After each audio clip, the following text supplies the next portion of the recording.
more kopia ka samche COVID-19 second wave ahong hitan samche ma chi ding zong ki phatlam om tai ka smart mo na ka chun ka samong khul ta na hi le ka ha sabet chi ni ka loi noi na sam ga ki che la in tin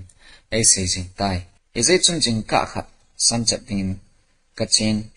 more kopi sunga samche na ding ka hol le na hi le mun khana ka ga mo to e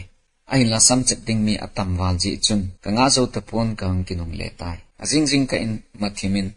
ka chi kinena hin la ke ma masanga mi ni ano man ki ne chom khat ka nga le mi tam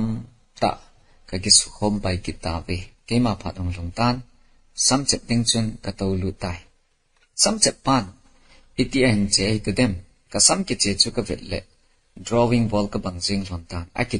che jing tan drawing ball thim pan ipsg ke hello ai wanga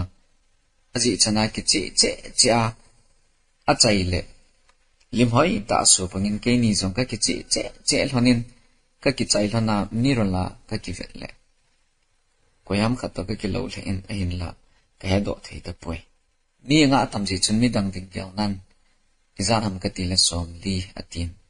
gang ta in ka pen ka thai do pai tai sam chena kon ka hong do in more baza sunga ka lut pa in me them khat ka hin cho pa e me chwa ka chi le me zu nu khat chun zong no cute that khat a kom an to sen phomo tumo tina khyo pi e zong no chu ka vet le ka chu ti dei ke tan ka ve sing tai a hin la bang si ko ta chun ka vet jing lai chun ka sam chen mu na mi la ka ki vet na ko ham khat to ka kilovin ka do thei poi ka ti chu zong no ni dan he zong no ko a cute ne ti ai dei ba nga zong no cute nen cute la chun nang long na ki dei lo ding min long na dei lo hel ding he skol pa sam che pa hi thit na sang ta ne ya igam sung wa sam che ma hong hi poi competitor akite piding am lo chi a sam che zo he sam che zong art a hi artist pa zong no se ji the yani min ka pulim nei ji pyo ka palim nei ji pyo ka nulim nei ji pyo tin sum ga pe han lam aman a thit na pen